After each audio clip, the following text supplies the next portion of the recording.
Assalamu alaikum wa rahmatullah ta'ala wa barakatuh. Bonjour mes très chers amis. Eh bien voilà, nous allons continuer la huitième partie d'inspiration spirituelle. Bismillah ar-Rahman ar-Rahim. Louange à Allah, celui qui nous fait sortir des ténèbres vers la lumière, qui nous a tracé la voie droite pour que nous puissions l'emprunter afin d'atteindre sa clémence et sa miséricorde. Refuseriez-vous de prendre un chemin éclairé alors qu'aux alentours tout est obscurité? Les voilà, ceux à qui, déjà dans leur cœur, ne recherchent que le salut et tendent vers la vérité. Car Allah est la vérité. Lorsqu'un fidèle connaît cette vérité, rien ne pourra déstabiliser sa foi. Il est tel un arbre qui plonge ses racines dans le sol et ses branches érigées vers le ciel qui implore son Seigneur. Soyez tels ces arbres qui ont certes un aspect figé, mais pourtant louent leur Seigneur. Viendront des gens du livre, ou ceux à qui vérité leur est venue, vous dire: nous venons t'apporter un message de paix, nous sommes les serviteurs de Dieu. Réponds-leur: ce qu'Allah m'a donné en dépôt, nul ne peut l'égaler. J'ai en ma possession un livre clair et sans tortuosité. Il vient pour confirmer les récits des livres saints. Et ils vous répondront: certes, mais c'est Jésus qui reviendra finalement sur terre. Réponds-leur: ne suis-je pas au courant de ce que vous dites? Il reviendra certes, mais pour distinguer du vrai du faux, du juste de l'injuste, et livrer un combat sans merci pour tous ceux qui auront eu la maladresse de lui porter des fausses accusations. Malheur à ceux qui continueront à proliférer des absurdités à son compte. Comme il a été toujours présenté comme un être compassionnel, ce jour-là, ce jour de sa venue, il sera tout autre, un guerrier de lumière.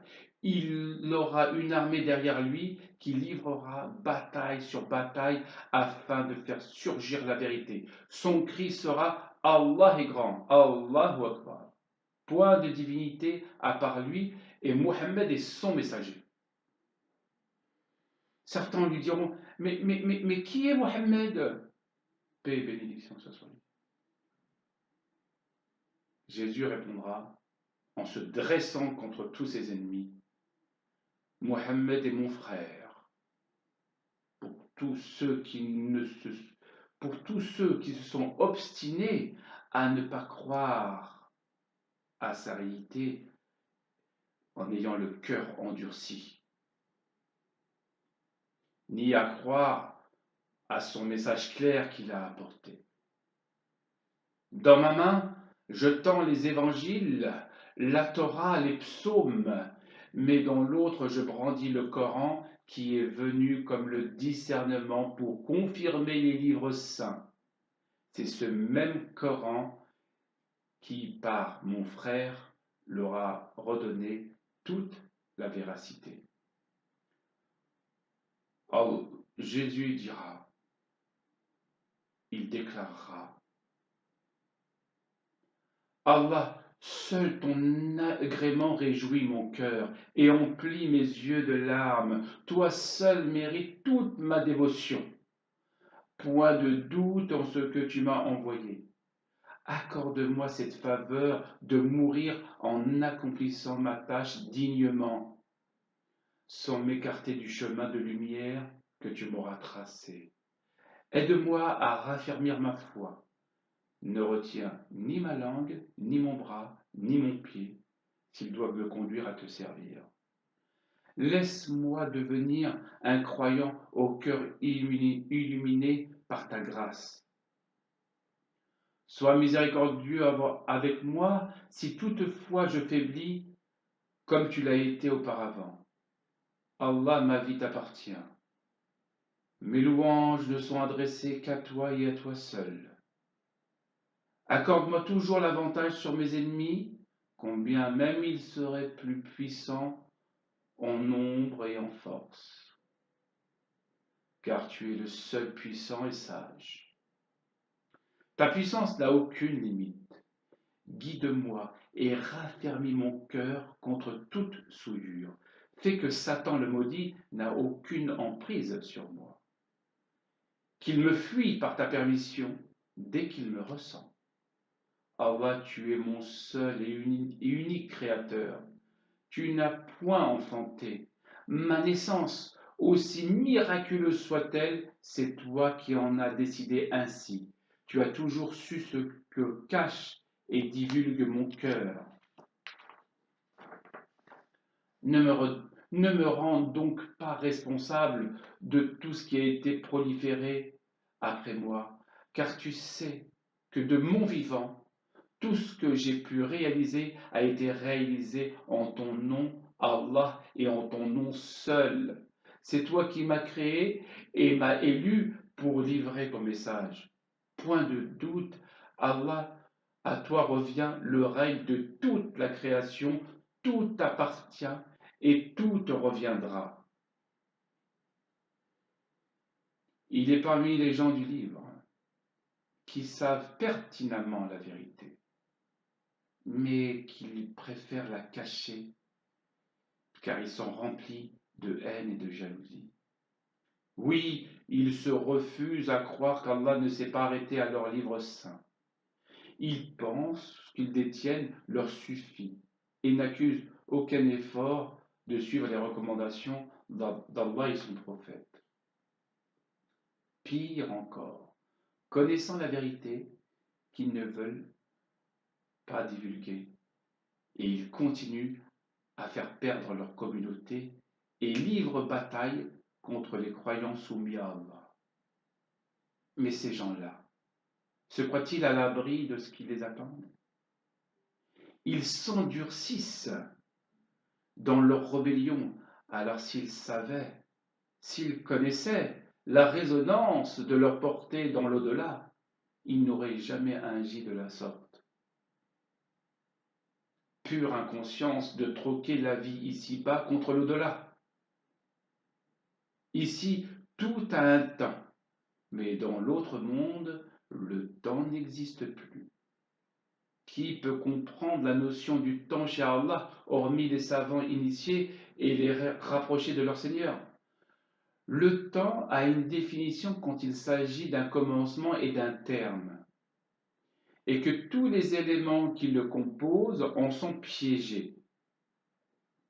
C'est pourquoi nous subissons les épreuves, car celui qui ne parvient pas à élever son âme aux limites de ce carcan, il s'en trouve hélas malheureux. Observer sa vie avec le regard du détachement permet d'acquérir bien des avantages et des prédispositions. Mais rares sont ceux qui ont cette faculté de dépassement. 3 éléments pourtant pourraient nous aider à y parvenir. Le silence, la méditation, la foi. Le silence pour la concentration, la méditation pour le détachement, la foi pour le ressenti divin. La maturité spirituelle s'entretient comme on entretient son corps ou son esprit. Mais la seule différence, c'est le lien privilégié avec le divin qui fait que tout a un sens. Aussi, les sentiments passionnels nuisent au dépassement, tels la colère, l'envie, etc. Retrouver l'amour et la paix en soi n'est pas une chose facile. Mais pour celui qui veut plaire à Allah et que sa vie n'est qu'une offrande à son Créateur, cela paraît chose acquise. car dans ses invocations, il réitère sans cesse le souhait de la constance et de l'amélioration. Tu observeras des gens qui paraissent immobiles, réaliser de grands projets, et d'autres se déplacer aussi vite que la lumière, et pourtant il n'en reste pas moins humain. Il est des gens qui peuvent traverser le temps sans en changer le cours, car Allah est maître du temps. Mais ils seront tels des observateurs. Peu de gens sont investis de ce don.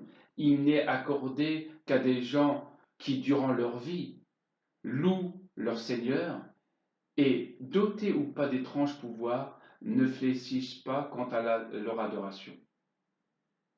Recevoir une immense grâce d'Allah ou ne rien recevoir ne change en rien leur comportement. C'est pourquoi Allah leur confie des secrets. Ils vivent dans l'intimité avec leur divin. Il y en a qui demeurent invisibles aux yeux de tous et tentent de rééquilibrer la justice quand ils s'aperçoivent que certaines limites ont été dépassées. Tous ces êtres existent. Rien de plus simple pour Allah pour dispenser ceux qui le louent et demandent largesse à leur Créateur. D'autres ont reçu de la part de leur Seigneur des dons comme l'extrasensorialité qui, précisons-le, n'est pas une mince faveur. C'est un peu la synthèse de tous les dispositifs, car ceux qui le possèdent, cela leur permet d'être en relation avec tous ces êtres qui ne se dévoilent jamais au grand jour. Il t'apparaîtra comme le commun des mortels, mais pourtant, ce qu'il cache en lui pourrait te faire perdre l'esprit. Il arrive parfois des incidents où des entités s'entremêlent.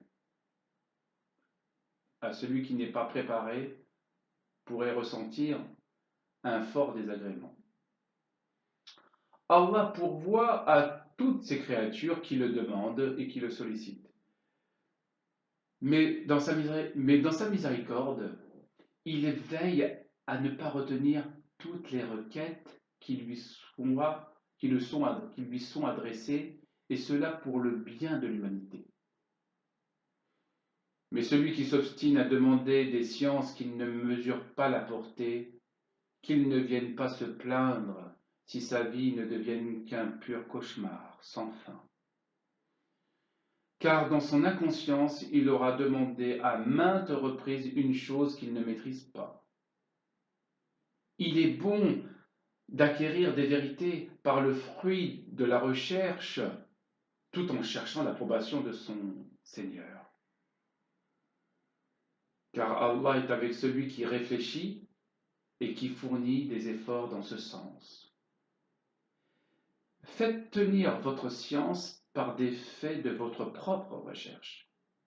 Allah n'aime pas les extravagants.